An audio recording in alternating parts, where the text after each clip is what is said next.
Let me start with a fact that should bother you just a little bit. Over the last 50 years, the average testosterone levels in men have dropped by nearly 30%. Not 5%, not a rounding error, 30. That means a 35-year-old man today often has the hormonal profile of a 50-year-old from his grandfather's generation. Your grandfather was building a deck at 50.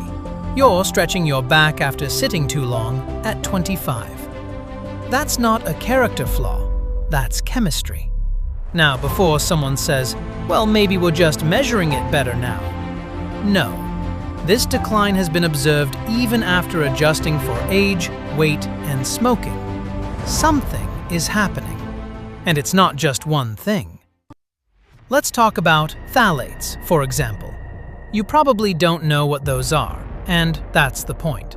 They're in your shampoo, cologne, food packaging, receipts, and even car interior. The plastic container you microwaved leftovers in last night? Yes, that one too. Phthalates are called endocrine disruptors, which is a very polite scientific way of saying they sit in the hormone receptor where testosterone is supposed to go, and they block it.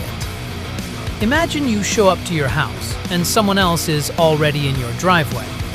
That's what these chemicals are doing inside your cells.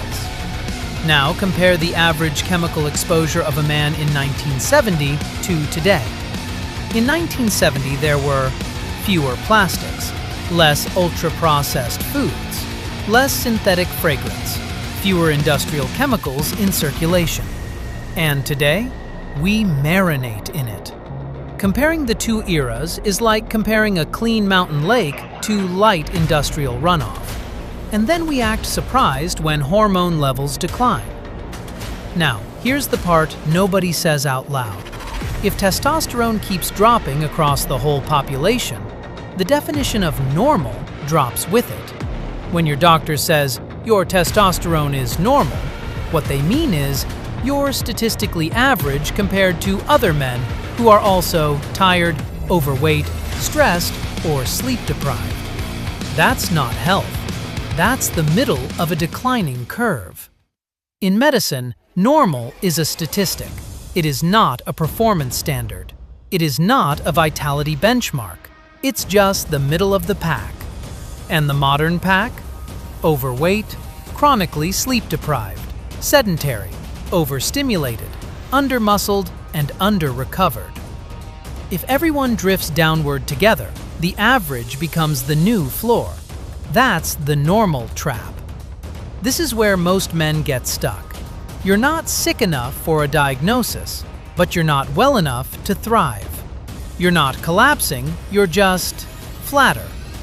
You don't wake up sharp, gain fat easier than you used to, lose muscle faster than you build it, recover slower, feel less driven. Libido fades quietly. And you're told, it's just stress. You're getting older. Everything looks fine. Because men don't fall apart dramatically. They downshift quietly. Testosterone isn't just about sex. It affects red blood cell production, bone density, insulin sensitivity, motivation, competitive drive, risk tolerance, cognitive sharpness. When it declines, you don't collapse. You adapt downward. You adjust expectations. You tell yourself, I guess this is just what 35 feels like. Then 40 feels like that. Then 45 feels like that.